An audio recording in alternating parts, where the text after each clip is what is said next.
Ok, entonces, creo que el último que vimos fue Mateo 5, 14 a 16, hablando de cómo sabemos que Cristo fundó una iglesia. Entonces, sigue Hechos 9, 31. Y ustedes sabrán que estoy dando muchas citas bíblicas. ¿Por qué? Porque con los protestantes son los únicos argumentos que valen. Claro que puedes sacar argumentos lógicos, históricos, pero a fin de cuentas lo que más cuenta con ellos son argumentos escriturales. Entonces vamos a ver lo que dice Hechos 9, 31. Entonces, hablando de la iglesia, dice, las iglesias por entonces gozaban de paz en toda Judea, Galilea y Samaria. Se edificaban y progresaban en el amor, en el temor del Señor. Estaban llenas de la consolación del Espíritu Santo. Es decir, el Espíritu Santo estaba con la iglesia, que ya hemos visto, ese mismo Espíritu Santo la guía a toda la verdad.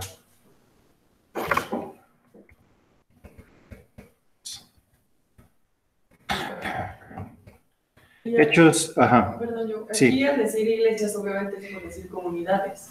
No sí, a muchas comunidades. Exactamente, sí. Comunidades. Entonces, Hechos 15, 28. Que hemos decidido, antes dice, enviamos pues a Judas y Silas, quienes os expondrán esto mismo de viva voz. Que hemos decidido, el Espíritu Santo y nosotros, no imponeros más cargas que estas indispensables, abstenerse de lo sacrificado a los ídolos, de la sangre, de los animales estrangulados y de la hambreza. Entonces, ¿de dónde viene esto? Viene del primer concilio de la iglesia, que fue el concilio de Jerusalén. Y ustedes sabrán que la controversia en aquel entonces fue que los judíos cristianos seguían todavía la ley de Moisés, ¿verdad? Todas las reglas. Pero habían unos conversos, los gentiles, que también querían ser cristianos. Entonces la duda era, ¿ellos también tienen que seguir la ley de Moisés o están exentos? Y al final la decisión fue que estuvieran exentos, menos estas cosas, abstenerse de lo sacrificado a los ídolos, de la sangre, de los animales. Entonces, unas reglas, por ejemplo. Pero lo importante aquí es el versículo 28, porque dice, hemos decidido el Espíritu Santo y nosotros. Súper importante eso. ¿Por qué? Porque si la iglesia no tuviera autoridad, sobraría decir, y nosotros. Pero precisamente porque la iglesia tiene autoridad, conferida por Jesús, hace sentido decir, y nosotros. ¿Por qué? Porque Jesús ya dijo, lo que queda atado en la tierra queda atado en el cielo. Es decir, los miembros y líderes de la iglesia pueden tomar decisiones prudentes, ¿verdad? Y esas decisiones están aprobadas y ratificadas en el cielo por la autoridad de Jesús. Y eso es el significado de decir el Espíritu Santo y nosotros. La siguiente pregunta es, si Cristo fundó iglesia, ¿cómo sabemos que fue solo una? Es decir, ¿cómo no sabemos que fueron 2, 3, 10? Hay más de 4,000 iglesias protestantes. Entonces es importante la pregunta.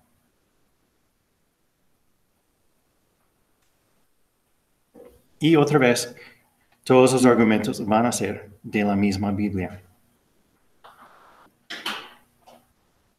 Entonces, 1 Corintios 12 y lo que sigue.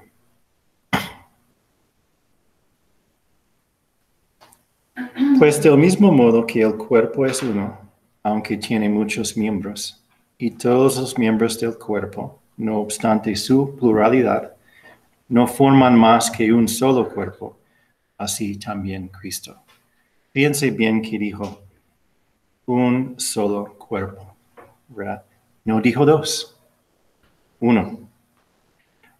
Sigue. Porque en un solo espíritu hemos sido todos bautizados, para no formar más que un cuerpo. Judíos, griegos, esclavos y libres. Y todos hemos vivido de un solo espíritu. Hay mucho lenguaje de solo, como ustedes oirán. Así también el cuerpo no se compone de un solo miembro, sino de muchos. Es decir, un cuerpo, muchos miembros, ¿verdad? Y luego en el versículo 28 y siguiente dice, y así los puso Dios en la iglesia, primeramente como apóstoles, segundo lugar como profetas, tercer lugar como maestros, luego milagros, condecoraciones, asistencia, gobierno, salud. ¿Acaso todos son apóstoles, profetas, maestros? No, pero todos formamos una sola iglesia. San Pablo habla con mucha claridad aquí. Si estuviera San Pablo hoy, él, yo creo que estaría muy sorprendido, porque él hubiera visto miles de iglesias cristianas. Y él tenía muy claro que solo había una. Y la misma lógica nos dice, y es un argumento fuerte, que si ya sabemos que hay solo un Cristo, ¿verdad? Y si decimos que la iglesia es el cuerpo místico de Jesús, tenemos indicación de aquello en el mismo Mateo 25:40. Porque allí dice Jesús esas palabras famosas, ¿verdad? Lo que hiciste por los menores de mis hermanos, hiciste a mí. Es decir, se identifica con los miembros que forman solo un cuerpo en él. Si Cristo es uno, la iglesia es una. Punto.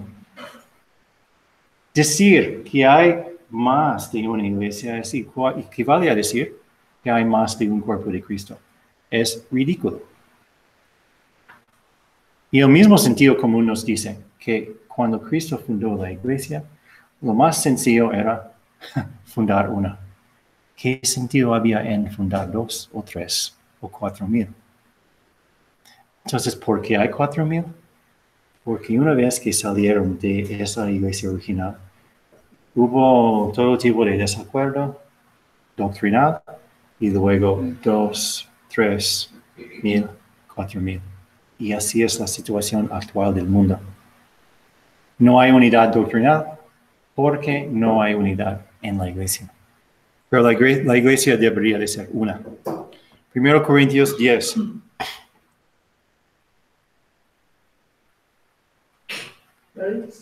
Salud. La copa de bendición que bendecimos, ¿no es acaso comunión con la sangre de Cristo? ¿Y el pan que partimos no es comunión con el cuerpo de Cristo?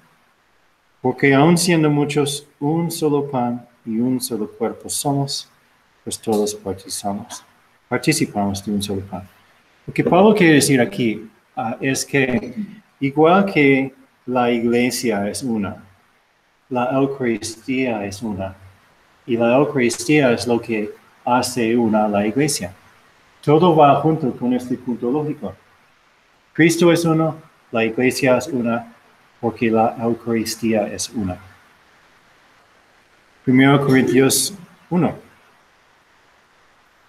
Esto, o sea, sí es algo que está en la Biblia de los protestantes. Sí. O sea, Sí. ellos pueden ver también. Tienen la misma, tienen el mismo Nuevo Testamento.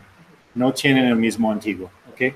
Pero sí, como dice Tere, ellos también tienen acceso a estos versículos, pero no los quieren interpretar como nosotros.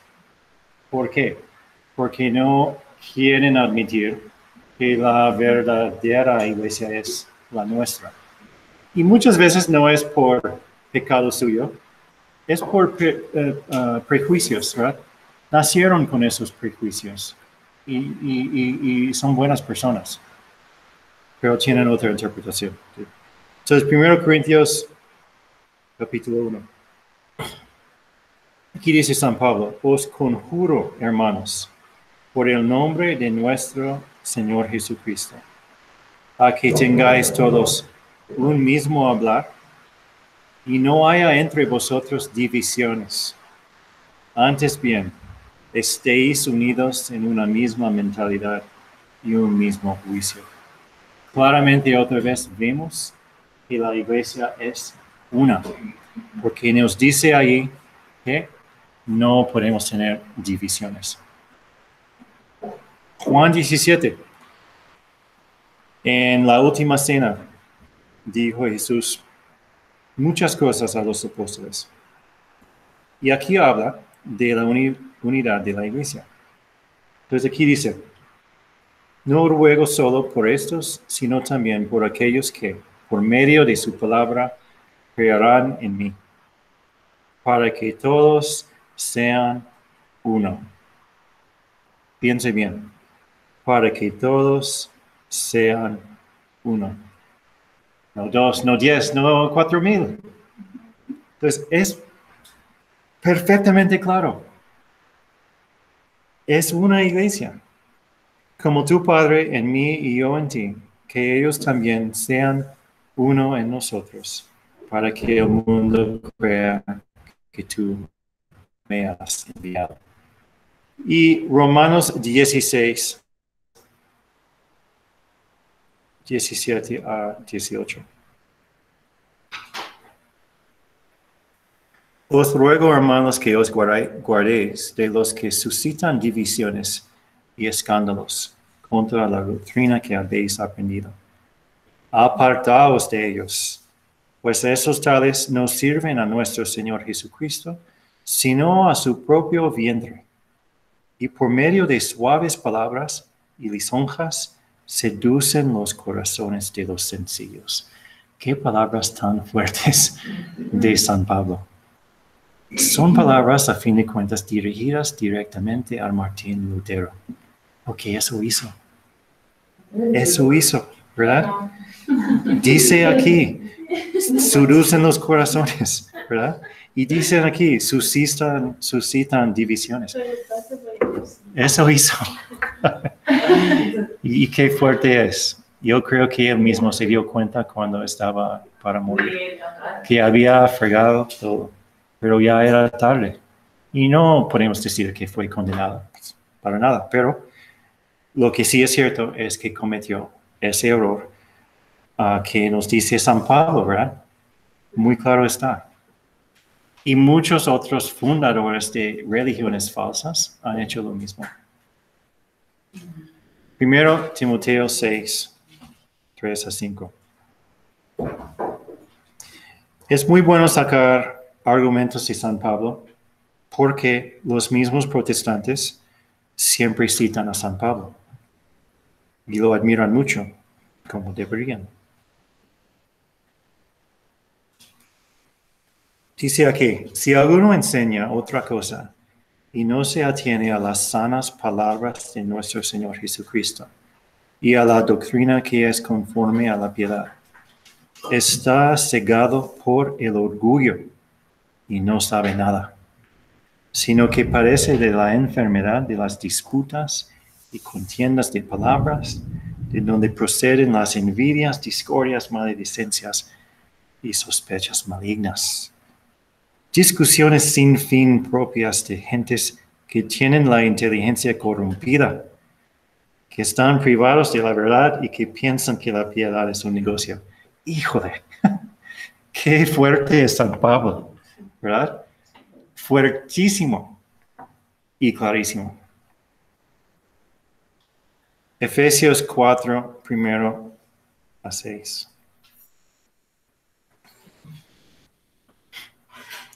Os exhorto, pues, yo, preso por el Señor, a que viváis de una manera digna de la vocación con que habéis sido llamados, con toda humildad, mansedumbre y paciencia, soportándoos unos a otros por amor, poniendo empeño en conservar la unidad del Espíritu con el vínculo de la paz. Un solo cuerpo y un solo espíritu, como una es la esperanza a que habéis sido llamados. Y por si no queda claro, dice San Pablo lo siguiente: un solo Señor, una sola fe, un solo bautismo, un solo Dios y Padre de todos. Es tan fuerte San Pablo. Pero luego vuelvo a lo que dice Tere. Ellos tienen la misma Biblia. ¿Cómo no pueden ver algo tan claro? Porque a fin de cuentas no quieren. Sí, no quieren. Por varios motivos no quieren. Sí, y a veces es porque saben que si rompen con esa tradición en que nacieron, van a perder amigos, familiares, bienes. Entonces se entiende un poco por qué no salen de eso. Filipenses 1, 27 a 29.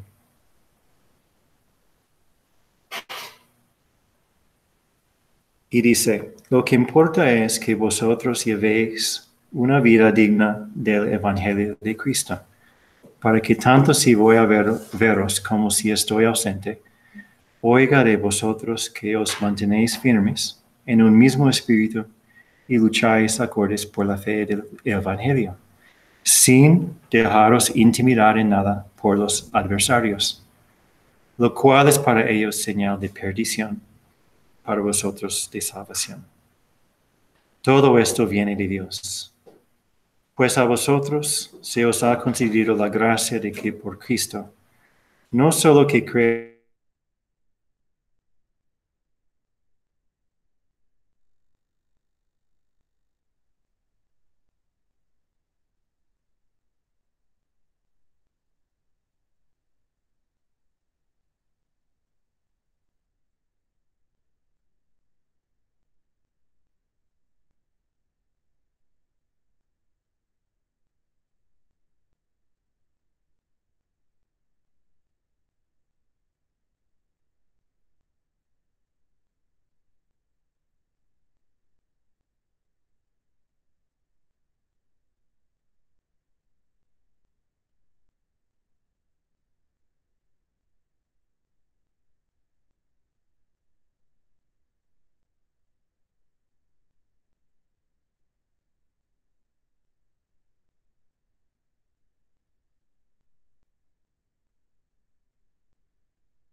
Creo que todavía está ella. Ana Lu, ¿me oyes? Aquí sigo. Okay. Ok, es que se nos fue el internet por una tormenta, pero estamos usando el teléfono de Leti, ¿ok? Gracias. Ajá, sí.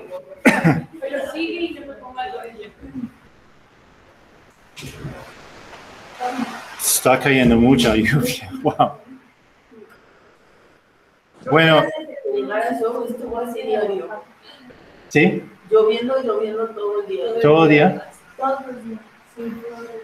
¿Y es normal para esta temporada? Más o menos. Sí, más o menos normal. Todavía no, supone que todavía no empieza, pero sí. ¿Y dónde estás tú, Ana? ¿Está también lloviendo?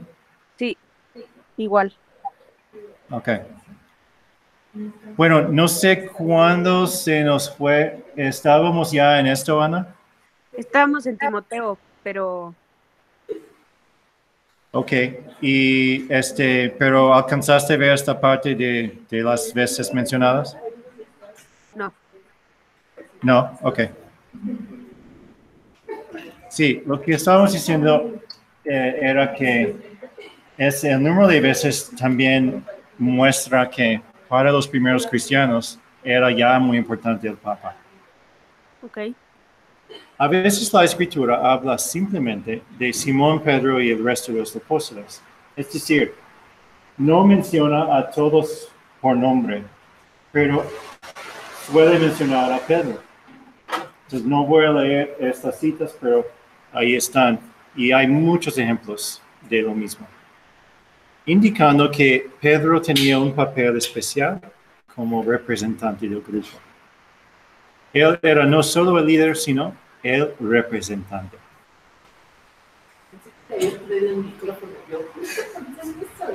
No, es que si no se iba a apagar.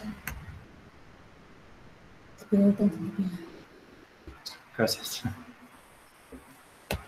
Muchas veces la Escritura muestra a Pedro como portavoz del colegio apostólico. Entonces vamos a ver unos ejemplos interesantes en la Biblia donde esto pasa. Y él actúa como portavoz. Y yo creo que conviene también ver en tus Biblias para reforzar un poco el asunto. Entonces en Lucas 8, 45. Ustedes verán que es la historia de la hemorroísa, que de hecho hemos visto hace poco en el retiro, ¿verdad? Y aquí dice, Jesús está rodeado por las personas y Jesús dice, ¿quién me ha tocado? ¿Quién me ha tocado? Como todos negasen, dijo Pedro, Maestro, las gentes te aprietan y te oprimen. Es decir, Jesús hizo la pregunta a todos y Pedro contestó, ya de automático. ¿Por qué? Porque era la portavoz. Lucas 12, 41. También vosotros estad preparados porque en el momento que no penséis, vendrá el Hijo del Hombre. Dijo Pedro, Señor, ¿dices esta parábola para nosotros o para todos? ¿A quién se refiere ese nosotros? ¿Ustedes qué piensan? A los apóstoles. Así que claramente ahí está actuando Pedro como portavoz. Y todos saben que nosotros se refiere a los 12. Juan 6, 67. Ustedes verán que pues ya leímos de Juan 6. Y los últimos versículos que pues los leyó Ana fueron estos. Al final de hablar del pan de vida. ¿Verdad? Desde entonces muchos de sus discípulos se volvieron atrás y ya no andaban con él. Jesús dijo entonces a los 12, ¿también vosotros queréis marcharos? Le respondió Simón Pedro, Señor, ¿dónde quién vamos a ir? Tú tienes palabras de vida eterna. Y nosotros creemos y sabemos que eres el Santo de Dios. Aquí, Él no es solo portavoz, sino está como si estuviera haciendo la decisión, ¿verdad? Declarando a favor de ellos. No, vamos a seguir. Para nosotros católicos esto es clarísimo, pero para los protestantes no. Por eso tenemos que sacar estos versículos. Mateo 16, 13 a 20.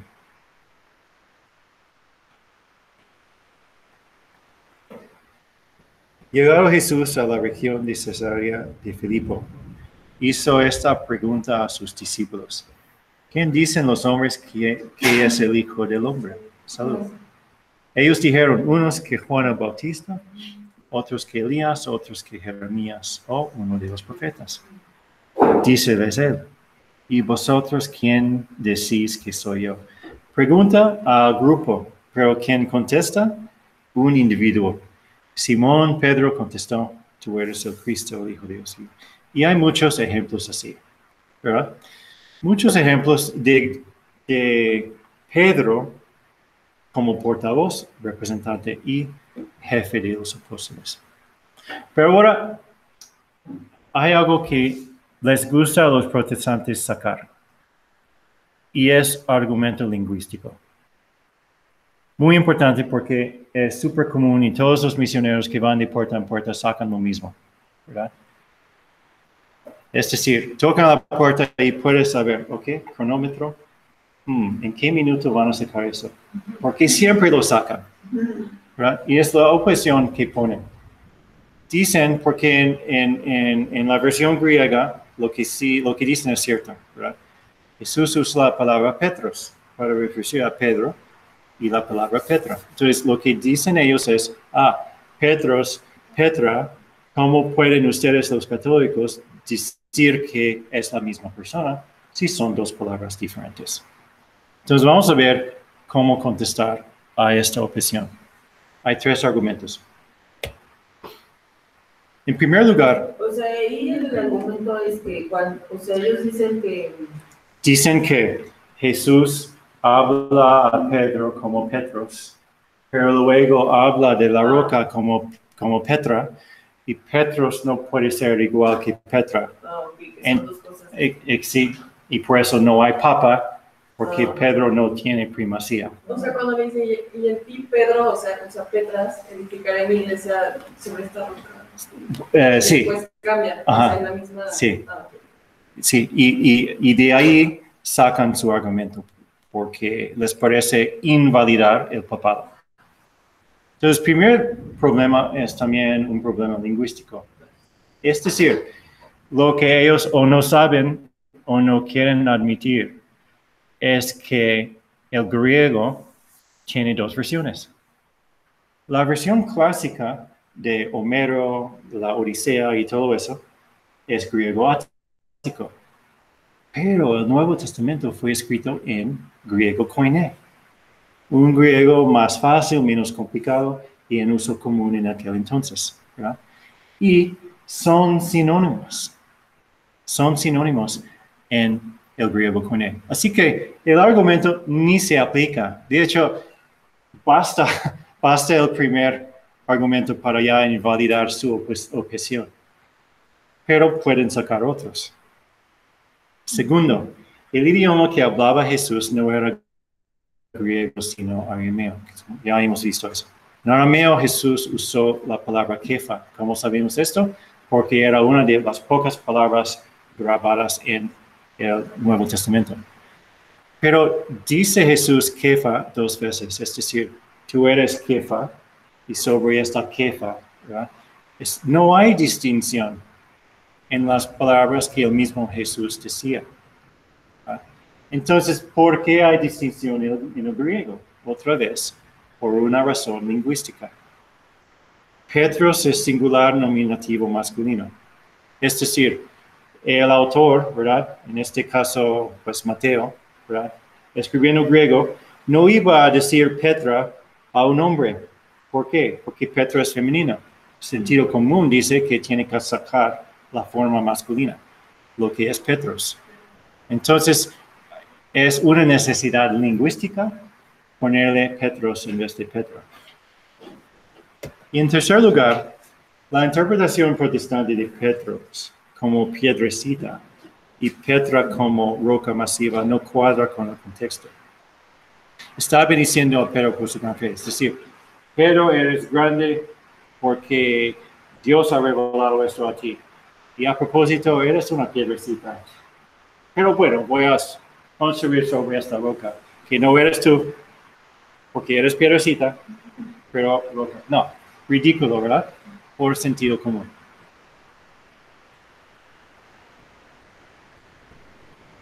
No estaría ahí insultando casi a Pedro, si le está bendiciendo así.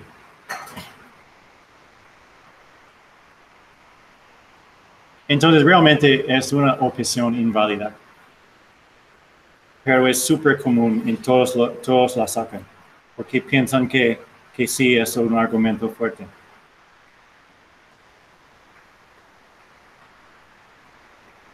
Yo creo que estas cosas nos deberían de dar confianza también en lo que creemos, porque a fin de cuentas tenemos todas las razones mejores. Y claro, precisamente por eso tenemos que a veces aguantarnos, porque la tentación es, tengo la razón y eres un tonto y tengo argumentos y tú no. Pero eso no, cuidado, porque tiene el efecto contrario, ¿verdad? Lo mejor es tranquilamente, con serenidad, explicar tu posición, pero respetando a la otra persona. Respetando siempre a la otra persona. Unos versículos más sobre el papado y después cambiaremos de tema. Marcos 16, 7.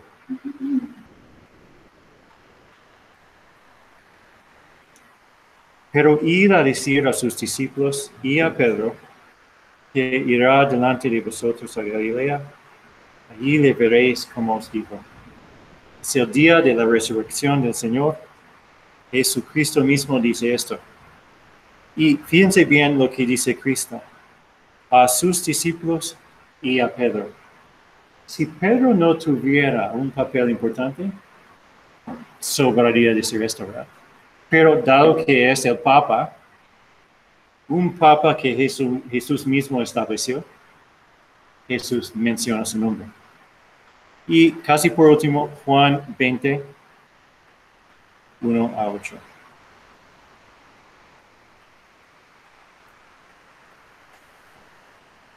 El primer día de la semana va María Magdalena de madrugada al sepulcro, cuando todavía estaba oscuro, y ve la piedra quitada del sepulcro. Echa a correr y llega donde Simón Pedro y donde el otro discípulo a quien Jesús quería, y les dice, se han llevado del sepulcro al Señor, y no sabemos dónde le han puesto. Salieron Pedro y el otro discípulo y se encaminaron al sepulcro. Corrían los dos juntos, pero el otro discípulo corrió por delante más rápido que Pedro y llegó primero al sepulcro. Se inclinó y vio las vendas en el suelo, pero no entró. Llega también Simón Pedro siguiéndole. Entra en el sepulcro y sabemos lo que sigue. Mi pregunta para ustedes es, ¿por qué Juan no entró? ¿Ustedes qué piensan? Por respeto, ¿verdad? Si Pedro hubiera sido un apóstol como los demás, ¿qué necesidad? Pero no. El mismo Juan, bien amado por Jesús, respetaba al primer papa, ¿verdad? ¿Eso quiere decir necesariamente que Pedro fue el más santo de los 12? No. Pero fue el líder de los 12, eso sí. Y eso fue por voluntad de Jesús. Pues sí, mira, lo que vamos a ver, en vez de leer todos estos, yo les dejo esto como, vamos a decir, como sus armas que pueden sacar en la batalla. No creo que acabas de explicar. ¿Tiene después cómo empieza el tiempo? O sea, con el Papa después de Pedro. Sí, ¿Puedes explicar? sí. Hoy no, pero en otra clase sí. Ajá, sí.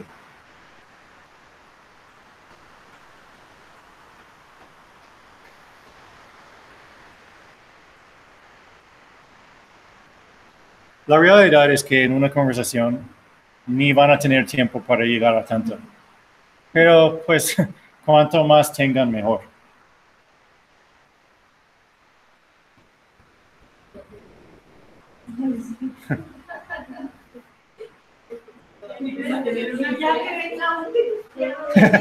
Sí.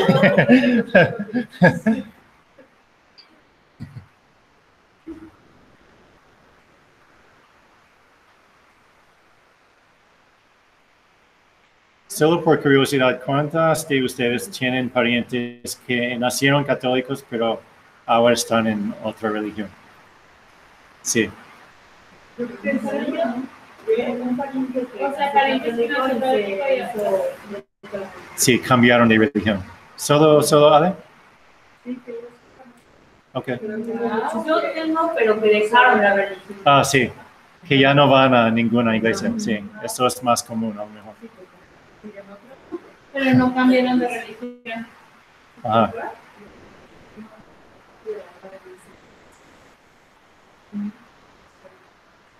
¿Qué decías, hermano?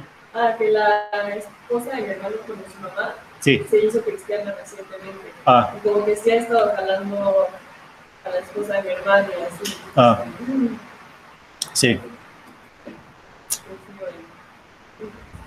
Va a ser muy bien. Sí. O sea, mi tía me decía, no se cambió, Ah. pero me decía que se sentía más acogida, Sí. acompañada, entendida Sí. con la pérdida de mi tío. Sí. Cuando iba a esa iglesia, que le invitaban a salir a comer. Sí. No, hay que reconocer que muchas veces son muy buenos los cristianos. Muy buenos, sí. Y Dios que sabe todo, a lo mejor ve esa santidad. Sí, sí. Bueno, ya todos apuntaron. Ok. Ahora viene la sucesión apostólica como último punto de hoy. Joe, ¿puedes Sí, Ana. volver a presentar? Es que ya no me sale la pantalla. Por favor. Perdón, no te oí. Es que no sale la pantalla. Oh, ay, perdón. Eso a lo mejor fue cuando perdimos la conexión. Sí, pero sí iba siguiendo la clase y ahorita ya no. Ok, muy bien. Un momento.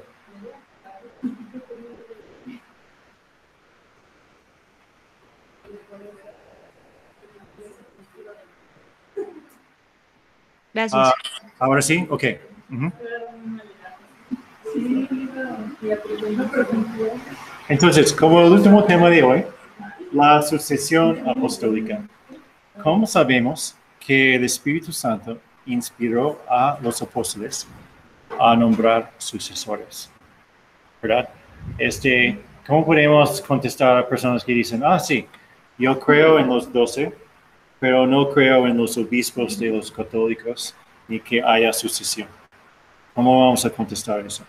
Entonces, primero tenemos que ver este versículo y les conviene seguir porque es muy importante.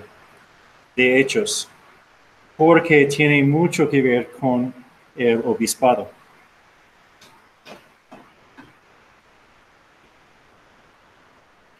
Entonces, en Hechos primero es el momento cuando, pues ya murió Judas, tienen que encontrar un sustituto. Aquí viene la explicación. Uno de aquellos días, Pedro se puso en pie en medio de los hermanos.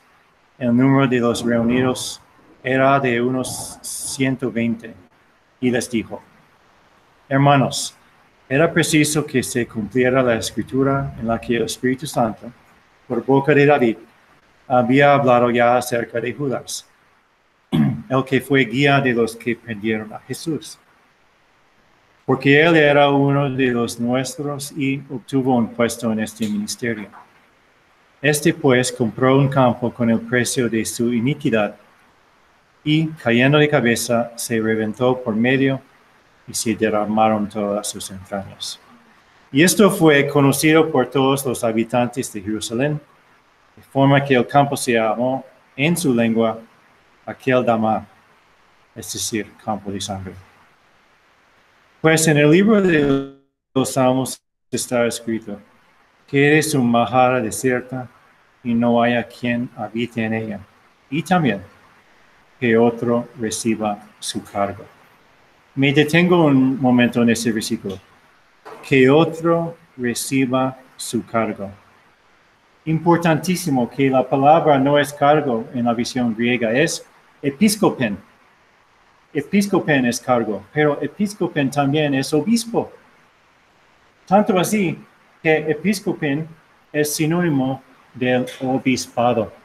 Y eso es evidencia clara que la misma Biblia menciona a los obispos. Es la misma palabra, la mismita palabra. Es igual a decir, podría haber traducido así, que otro reciba su obispado. Que otro reciba su obispado. Lo cual quiere decir que Judas era obispo. Judas era obispo. Sí. Conviene pues que de entre los hombres que anduvieron con nosotros todo el tiempo que el Señor Jesús convivió con nosotros, a partir del bautismo de Juan hasta el día en que nos fue llevado, uno de ellos sea constituido testigo con nosotros de su resurrección. Y ya sabemos que eligieron a Matías. Primero Tesalonicenses, o Tesalónicos, Tesalonicenses, 2, 4 a 7. Tesalonicenses. Ok. Y dice aquí, nuestra exhortación no procede del error, ni de la impureza, ni con engaño, sino que así, como hemos sido buscados aptos por Dios para confiarnos el Evangelio, si lo predicamos, no buscando agradar a los hombres, sino a Dios, que examina nuestros corazones. Nunca nos presentamos, bien lo sabéis, con palabras aduladoras, ni con pretextos de codicia. Dios es testigo. Ni buscando gloria humana, ni de vosotros, ni de nadie. Aunque pudimos imponer nuestra autoridad por ser apóstoles de Cristo, nos postramos amables con vosotros, como una madre cuida con cariño de sus hijos. Entonces, ¿quién es nosotros? Pues en la carta de los tesalonicenses, ¿verdad? Dice claramente que los escritores son estos tres, Pablo, Silvano y Timoteo. Y sabemos por el Nuevo Testamento y por otros documentos de la iglesia que fueron obispos, reconocidos como tal, obispos. También Bernabé y Tito eran obispos. Entonces, lo que dice Pablo aquí, eso nosotros, también se llama apóstoles, porque todos sabían que los apóstoles no eran solo los primeros 12, sino todos los mandados por Jesús a predicar el Evangelio. El punto principal aquí es que fueron obispos de la iglesia. 2 Timoteo 1:6.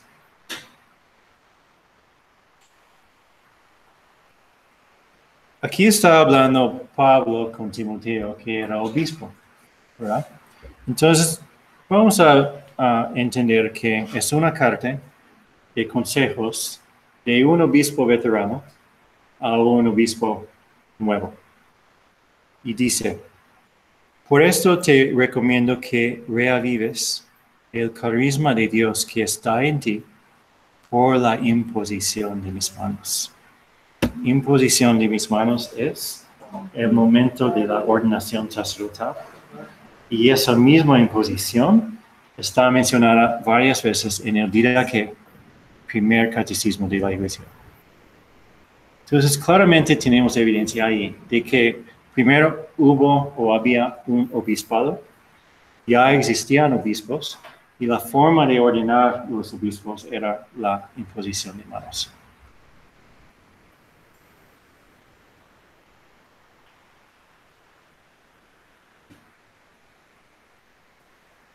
Y ahora, pues, si estuvieran unos protestantes, ahí se pondrían a discutir. Pues, pero yo no creo que fueron obispos. Y es que no van a aceptar tus argumentos. No esperan que acepten tus argumentos. Este no es el punto. El punto es mostrar que ustedes entienden lo que creen. ¿Sí, Ale? Sí. Y vamos a ver en qué momento se decidió que no se casaran. Sí. Vamos a ver eso también. ¿Te refieres al celibato? Ajá, exacto. Ajá, sí. Vamos a ver esto en el tema número 14 de la nueva lista. Gracias. Ajá, sí.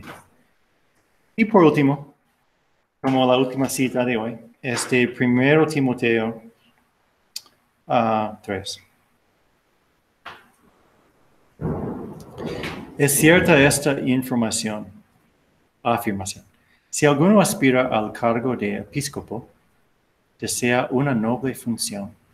Fíjense bien, cargo de episcopo. Cargo ya es episcopen. Y cargo de episcopo es igual a la palabra griega de episcopen. Entonces está hablando explícitamente aquí del obispado. Es pues necesario que el obispo, sea irreprensible, casados una sola vez. Mira, es que lo más común en aquel entonces era sacerdotes y obispos casados. Era lo más normal, ¿verdad? Pero luego vamos a ver cómo desarrolla, sí, es otro tema. Casado una sola vez, sobrio, sensato, educado, hospitalario, apto para enseñar, ni bebedor, ni violento, sino moderado, enemigo de pendencias, desprendido del dinero, que gobierne bien su propia casa y mantenga sumisos a sus hijos con toda dignidad, obispos con hijos. Pues si alguno no es capaz de gobernar su propia casa, ¿cómo podrá cuidar de la iglesia de Dios? Y ahí siguen unos más consejos para los obispos. Entonces, todo eso para decir que, como conclusión, los 11 apóstoles, no contamos a Judas, ordenaron a otros obispos para ser sus sucesores. Y el primero de esos fue San Matías. Después siguieron Pablo, Timoteo, Silvano, Bernabé y Tito.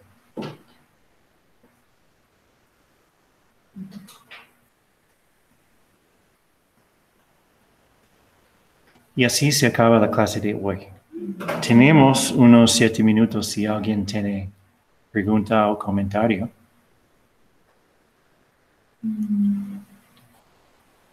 ¿Quién de ustedes tienen parientes que no cambiaron de religión, pero ya no van a la iglesia? No practican. Casi todos, ¿no? Hasta yo tengo 2 de mis hermanos. Yo tengo una pregunta. Sí. ¿Por qué el Nuevo Testamento fue escrito en hebreo? Es muy buena pregunta, Jimé. Ok, entonces, los idiomas originales de la Biblia son Antiguo Testamento hebreo, menos los 7 que fueron quitados después, que sí fueron escritos en griego. Y luego, Nuevo Testamento en griego. Pero para contestar la pregunta, es que griego era la lengua franca del mundo. Es decir, era el idioma que la gran mayoría de las personas sabían, ¿verdad? Como un idioma en común en que muchas culturas diferentes podían entenderse. Como el inglés ahorita. Pero como el inglés ahorita, sí, hazte cuenta. Entonces, los escritores de los evangelios vieron conveniente usar un idioma que muchas personas podían entender, ¿verdad? Por eso no escribieron en aramaico o hebreo o otros idiomas. Sí. Ajá. Bueno, si no hay más, podemos terminar unos minutos antes hoy. No, es que yo no tengo pregunta de esto como tal. Pero ¿qué? Me acordé, o sea, por Pablo. O sea, es más como referente. Pablo habla mucho de que quien no pueda dominar la carne, sí, se case, pero que si no, pues es mejor el seguimiento a Cristo nomás. Es que no me acuerdo exactamente las palabras que utiliza. Sí, Pero como que me hizo un poquito, a mí siempre me hacía ruido porque yo siempre decía, sí, más perfecto no casarse porque te casarías, ¿verdad? Pero ya no es ese mi ruido.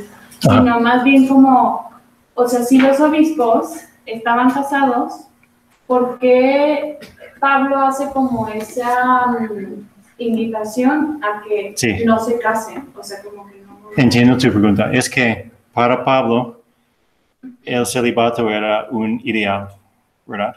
Que él mismo vivía y que Jesucristo vivía. Entonces, para San Pablo era la mejor forma de imitar a Jesús, ¿verdad? No lo imponía como regla. Y él lo dice también claramente. Expresa eso como opinión y como consejo. Pero nunca dice que está mal que un sacerdote se case. Nunca lo dice. Pero es como una sugerencia, ¿verdad? Y también menciona que, o sea, que quien se case vivirá más tormento en la carne, o no sé cómo lo dice exactamente. Dividido. Porque por un lado tiene que agradar a la esposa y por otro lado agradar a Dios, ¿verdad? Ajá, pero, o sea, pero en eso, digo, ya es como más pregunta personal. Está O bien. sea, ¿no crees que, o sea, que no es división, sino que más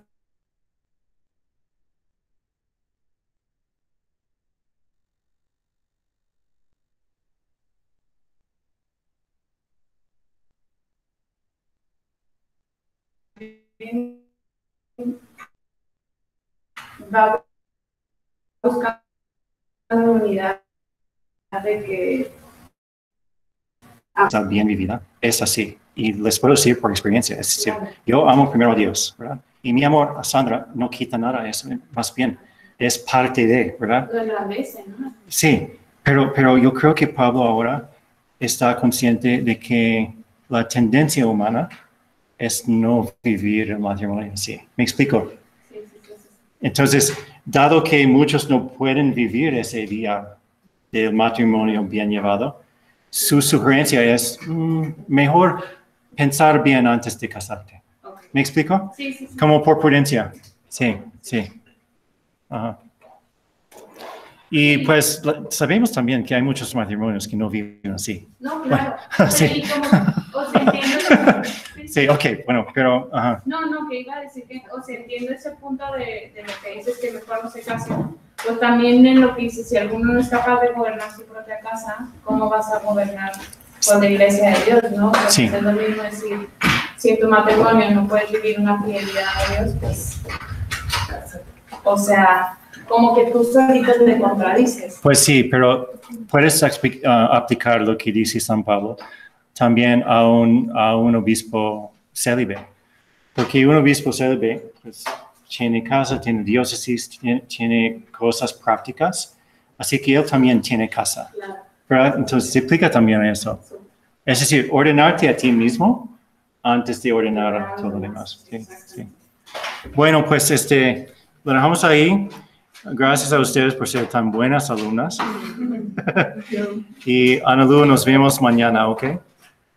Sí, muchísimas gracias, Joe. De nada, hasta luego. Bye. Bye. Bye a todas. A ver, asómense. Sí. Aquí están todas. Hola. Besos, Anita. Igualmente. We love you. Gracias, Joe. Ok, hasta luego. Que descansen. Bye. Igualmente.